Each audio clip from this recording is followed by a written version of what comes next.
Bibiliya, Quran ndetse na Tanakh. Ni ikihe gitabo umuntu yakurikira? Ni ikihe gitabo gifite ubutware kurusha ikindi? Ubushakashatsi bugaragaza ko hejuru ya 80% y'imyizere yose iri mu isi yihariwe n'ibi bice twavuze uko ari bitatu.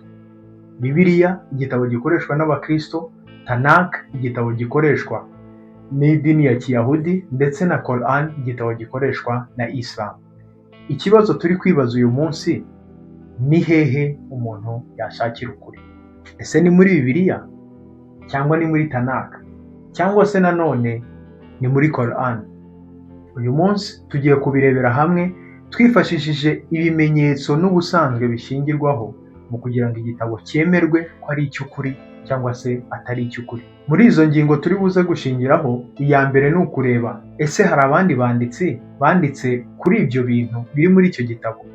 Icya kabiri ni igihe kiri hagati y'igihe umwanditsi nyirizina yandikiye n'igihe abandi banditsi batangiye kwandikira kuri izo ngingo. Icya gatatu ni ukudahinduka k'ubutumwa buri muri icyo gitabo.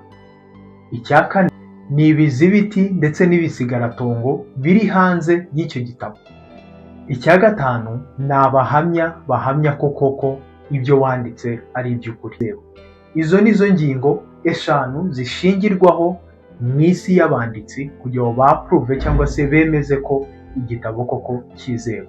Izo ngingo nizo tugiye gukoresha dushyira ku munzani ibi bitabo byose twagiye turebera hamwe, yaba Bibiliya, yaba Tanakh ndetse na Quran. Ubane natwe kugeza iyi video irangiye, kuko ku musozo wayo turaza kugushyiraho inyongera aho igitabo kimwe kigandukira ikindi gitabo, cyangwa se igitabo kimwe kivuga ati nubwo hari ibyo nkubwira ariko iki ngiki gifite ubutware burenze ubwanjye. Nakubwira ngo rero ntucikwe. Nta gutinda rero, reka tubyinjiremo.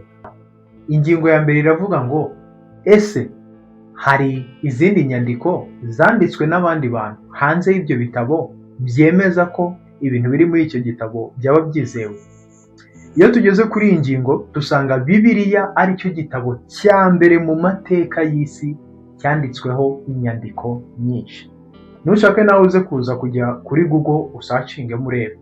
Bibiliya ni cyo gitabo cya mbere gikuze cyangwa se ancient book ariko cyanditsweho n'abandi banditsi, cyandikwaho inyandiko nyinshi mu mateka y'isi yose. Ubushakashatsi bukomeza buvuga ko iki gitabo cyanditsweho inyandiko zirenga 5,800. Uretse gato utagira ngo wenda nizo gusa, aho ni mu rurimi rw'Ikigiriki. Ubushakashatsi bukomeza buvuga ko nanone hariho n'izindi nyandiko zirenga 10,000 zanditswe mu rurimi rw'Ikilatini. Nkaho ibyo bidahagije, basanze hari n'izindi nyandiko zirenga 9,300 zanditswe mu zindi ndimi zigiye zitandukanye, harimo nk'Igisiriya, nk'Igicoptic n'izindi ndimi zakoreshwaga mu bihe bya kera. Kuri iyi ngingo rero yo kureba niba koko igitabo hari izindi nyandiko zabyanditsweho, dusanga Bibiliya ari cyo gitabo cya mbere cyanditsweho inyandiko nyinshi. Ibyo bigashimangira ko Bibiliya ishobora kuba ifite ubudahangarwa n'uburyo yizewemo cyane kuruta ibindi bitabo, yaba Tanakh ndetse na Quran. Ingingo ya kabiri tugiye kwifashisha mu ngingo zigenda zikoreshwa mu kugira ngo hemezwe koko niba igitabo gifite ubudahangarwa kuruta ikindi, ni ingingo yitwa igihe umwanditsi yandikiye ndetse n'igihe abandi banditsi cyangwa se abantu babanye nawe batangiye kwandikira. Iyo tugeze kuri iyi ngingo dusanga Quran yatangiye kwandikwa muri 632 gutyo. Ubushakashatsi buvuga ko guhera muri 610 aribwo Muhammad yatangiye kubona ihishurirwa. Igihe yari ari ku musozi wa Hira, ni mu buvumo bw'umusozi wa Hira ahagana i Maka, ni ukuvuga ngo ni muri Saudi Arabia y'uyu munsi. Ubushakashatsi buvuga ko icyo gihe yari afite imyaka yiwe 40. Ubutumwa ngo yagiye abuhabwa na marayika w'Imana Gabriel. Nyuma y'uko abumenye yatangiye kubuganiriza abantu bari baturanye nabo aho hafi, gusa kubera ko yari mu gihugu cyemera Imana nyinshi bashatse kumwica, nibwo Muhammad yigiriye inama yo guhungira ahitwa i Madina.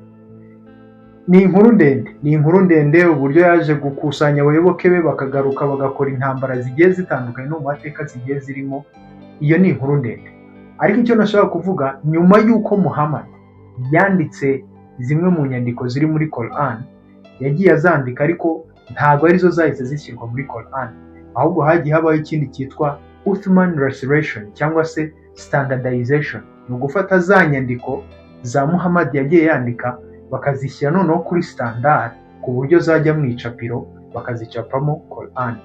Urebeye rero icyo gihe Muhammad yabereyeho n'igihe iyo standardization yabereyeho, bafata inyandiko za Muhammad bazishyira kuri standard ku buryo buri muntu wese ashobora kuzisoma, ubona ko haciyemo igihe cy'imyaka 18 kubera ko iyo Uthman Restoration yabaye mu mwaka wa 650 nibwo batangiye gufata inyandiko za Muhammad bazishyira kuri standard. Uhereye muri 632 igihe Muhammad yatangira kubona iryo hishurirwa Uthman Restoration, ubushakashatsi bugaragaza ko yatangiye muri 650.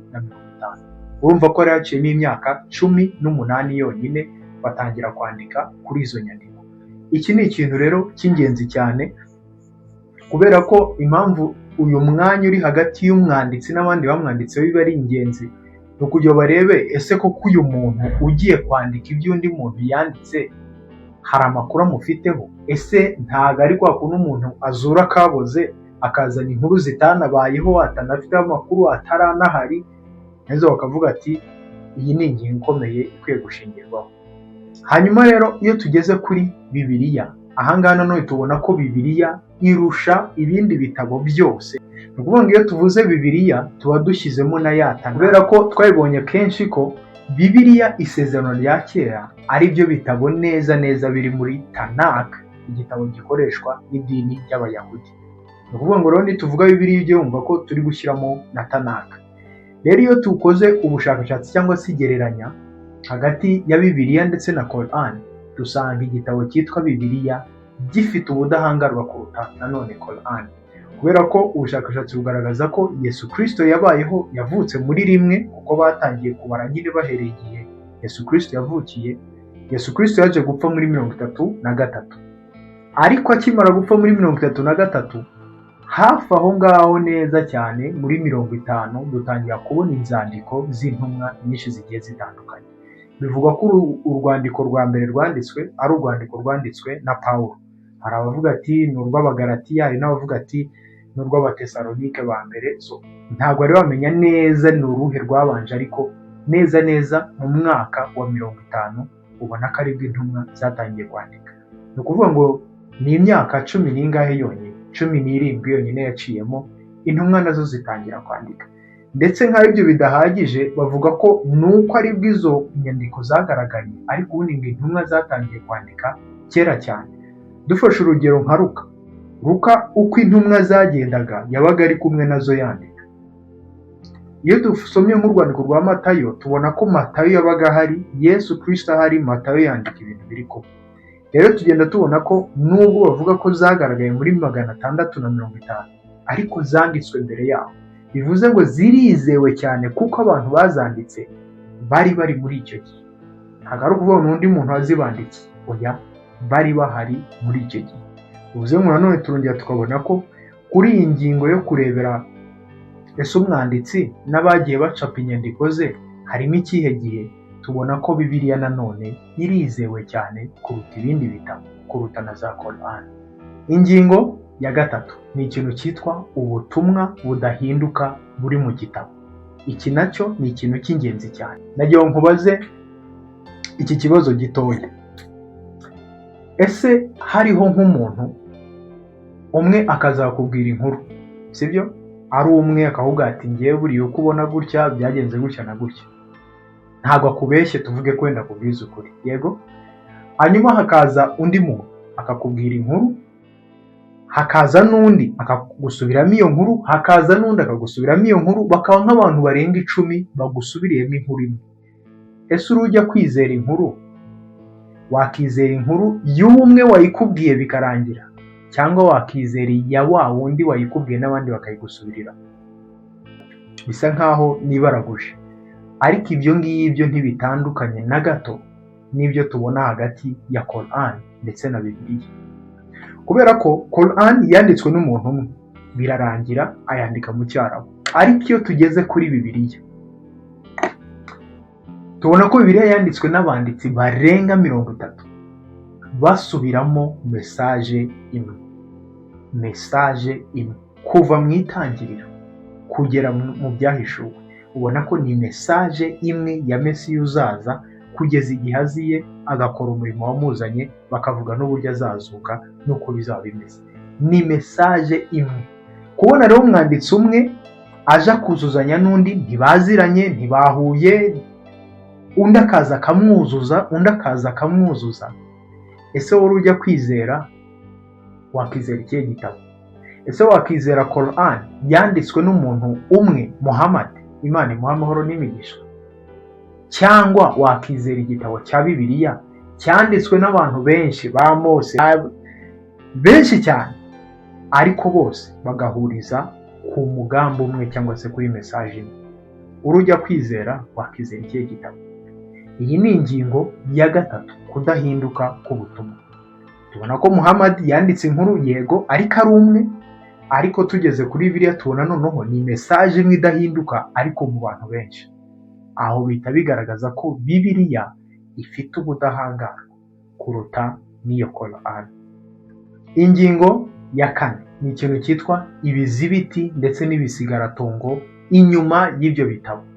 Umuntu ashobora kuza akandika inkuru runaka yishakiye, ariko twajya mu mateka no mu bisigaratongo byagiye bisigara, tugasanga nta kintu na kimwe kigaragaza ko umuntu yabaye.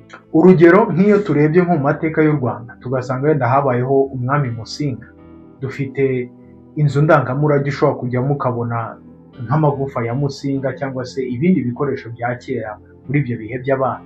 Ibyo bigatuma tuvuga ngo nubwo hariho inkuru z'u Rwanda rwa kera, ariko hariho n'ibimenyetso noneho ushobora gufata, ushobora gukoraho, ukamenya ko ayo mateka koko ari ay'ukuri.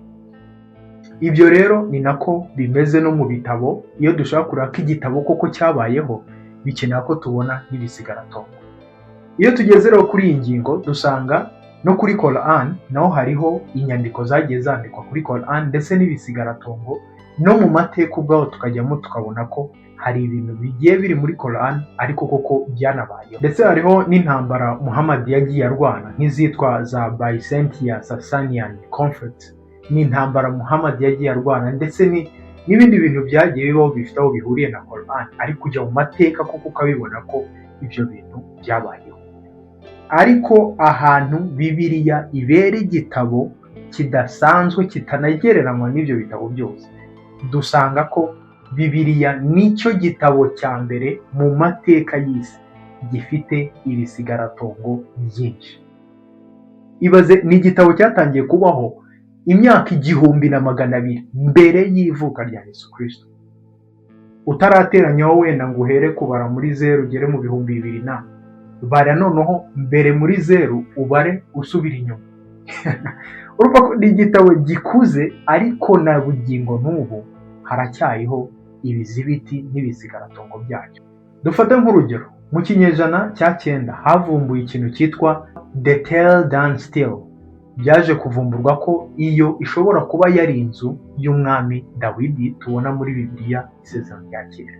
Si ibyo gusa, tugenda tubona ko no mu bihe byashize, igihe cyanditse inkuru ivuga ko havumbuwe ikidendezi cya Silowamu, ahantu tubona ko mu nkuru za Yesu Kristo icyo kidendezi bakivugamo. Nkaho bidahagije, nanone igihe ikinyamakuru cy'igihe.com cyanditse ko muri Turukiya havumbuwe ibintu munsi y'inyanja bishobora guhindura amateka ku nkuru ya Nowa. Baragiye basanga munsi harimo umujyi. Yani tuvuga ngo umwuzure ngo ushobora kuba utarabayeho, na bugingo n'ubu hari ibisigaratongo byinshi. Wenda tuzagira umwanya nabyo tugende tubigarukaho turebe koko ibisigaratongo bimeze bite, ariko ubona ko igitabo cya Bibiliya gifite ubudahangarwa budasanzwe.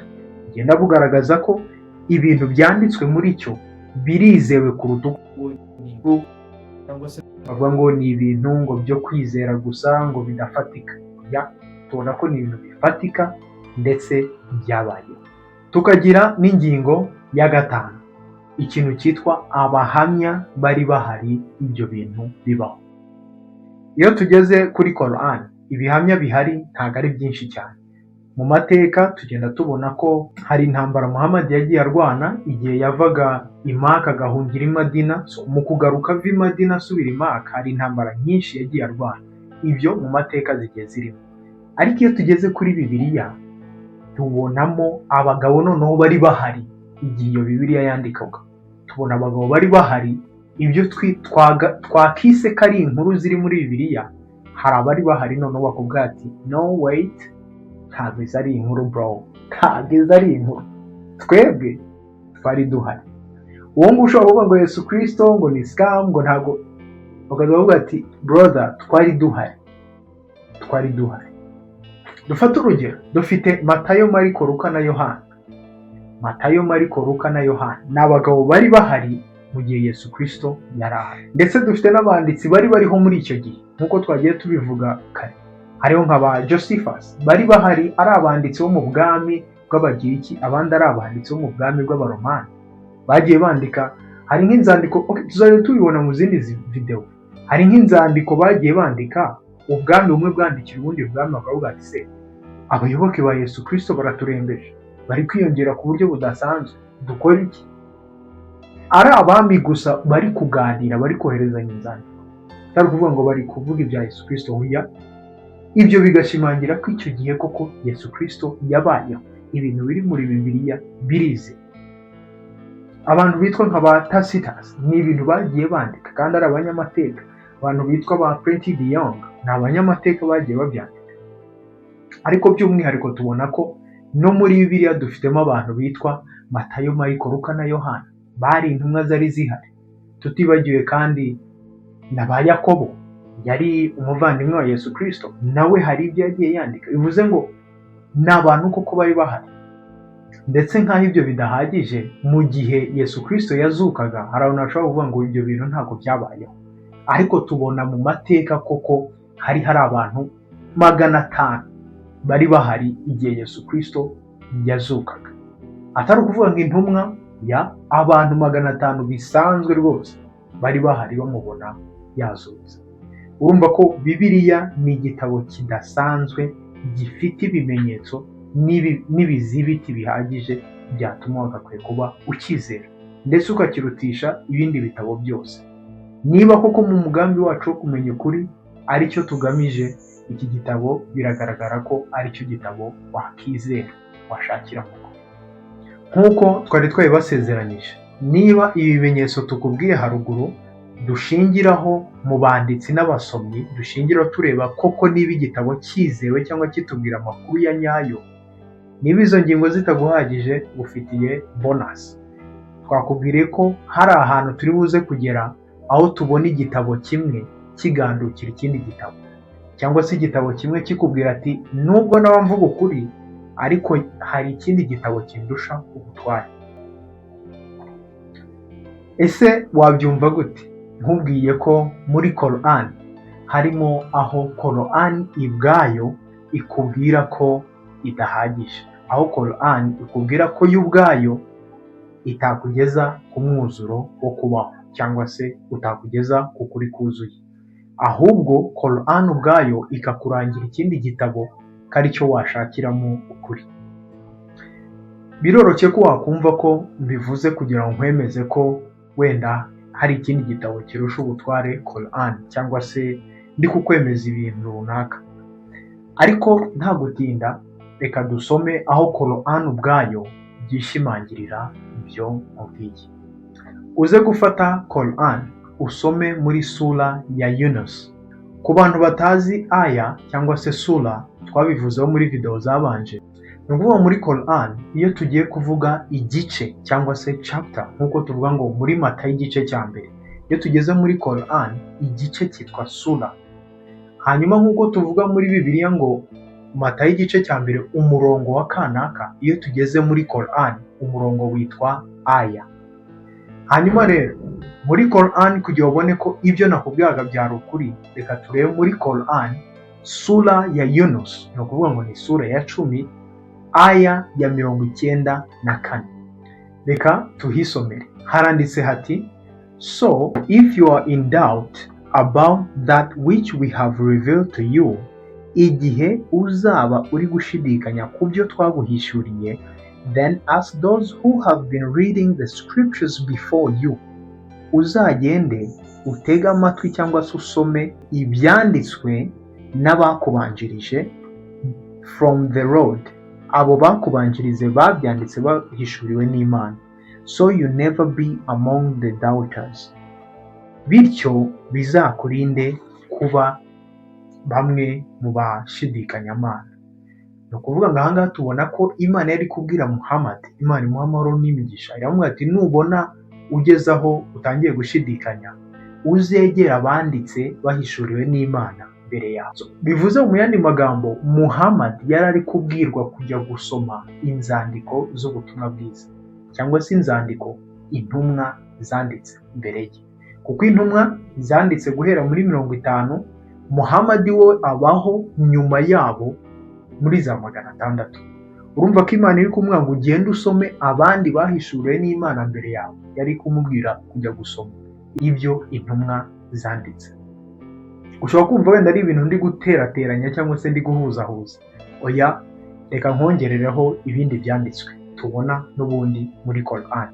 Quran sura ya 5 kuri aya ya 46. Ni ukuvuga ngo Quran sura ya 5 verse cyangwa se aya ya 46 hari amagambo agira ati, and we send the following in their footsteps, Jesus the son of Mary.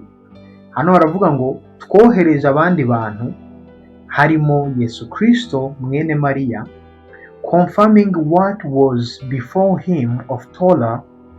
Bakomeza bavuga ngo aza gushimangira ibyanditswe mbere ye mu bitabo bya Mose. Iyo bavuze iyi Torah baba bari kuvuga ibitabo 5 byanditswe na Mose. And we gave him the gospel. Hanyuma twahawe Yesu Kristo ubutumwa bwiza. Hanyuma Abayisilamu, please watch this. Abayisilamu mukurikire hano icyo Yesu Kristo yahawe n'impamvu yagiha. And we gave him the gospel in which was guidance and instruction of the righteousness. Bakomeza bavuga ngo Yesu Kristo cyangwa se mwene Mariya twamuhaye ubutumwa bwiza bukubiyemo guidance cyangwa se umuyoboro cyangwa se kukwereka uburyo ukwiye kubaho, and instructions of the righteousness, ndetse n'amabwiriza y'uburyo ukwiye kubaho mu buryo butunganye. That's a nail in the coffin. Ibyo ni nko kuvuga ngo uko ni nko gushimangira, nta kintu narenzaho. Niba ufite umushuti wawe wo mu Islam cyangwa se ufite umuntu wihebeye Quran na Islam, nyamuneka musangize iyi video. Sinkubwiye ngo Quran uyijugunye cyangwa se uyitesha agaciro, ariko nagiye nkubwiye ngo nubwo waba uri umwisilamu, menya ko no muri Quran ubwaho hari aho bigera bakavuga ati oya, Yesu Kristo cyangwa se Isa cyangwa se mwene Mariya niwe twashakiraho ukuri. Niba uri umuntu twatangiranye urugendo wibaza uti se ni hehe nashakira ukuri, ko njye hariya nkasanga bamwe bemerewe abandi bemerewe, bamwe bakoresha igitabo abandi bakoresha kiriya, ni hehe nashakira ukuri? Nagiye nkubwiye ngo ukuri turagushakira muri Bibiliya. Ibimenyetso byose twabonye bigenda bitwereka ko Bibiliya ariyo dukwiye gushakira mu kuri. Nanone kandi niba uri umwisilamu ukaba ugamije kumenya ukuri cyangwa se ushaka umuyobozi ukwereka uko ukwiye kubaho, ndetse ushaka no kumenya uburyo wabaho mu isi mu buryo butunganye Imana cyangwa se butunganye Allah, nagiye nkubwiye ngo Quran nubwo uyikunda, nubwo irimo amagambo meza, ariko hari ikindi gitabo cyiza kukirusha gifite ubutware kuruta Quran, aricyo cyitwa Bibiliya. Ibyo ntabwo ari ibintu mpimbye, ntabwo ari ibintu naje ngamije gutsindagiramo, ni ibintu bwabyo twiboneye no muri Quran ubwayo, aho imanika amaboko ikavuga ati oya, nyamuneka Muhammad twaguhaye ubutumwa bwinshi bwiza, ariko nibigera ku kintu cyo kumenya ngo ushaka kubaho mu buryo butunganye, ushaka umuyoboro w'ukuri wakugeza ahantu heza cyangwa wakugeza ku Mana, ubwo butumwa twabuhaye Isa cyangwa se Jesus the son of Mary, Yesu Kristo mwene Mariya. Ayo ni amagambo twisomeye muri Quran. Niba rero ushaka kumenya ukuri, ni ukuvuga ngo tugiye gutangira uruhererekane tugenda dushaka ukuri muri Bibiliya. Niba wabanye natwe kugeza ku musozo w'iyi video turagushimiye. Nyamuneka iyi video yisangize umwisilamu muziranye cyangwa undi muntu uwo ari we wese ushaka kumenya ukuri. Niba nawe ukomeje urugendo rwo kumenya ukuri, kora subscribe utazajya ucikwa n'ibindi biganiro. Ibindi tubonane mu yindi video.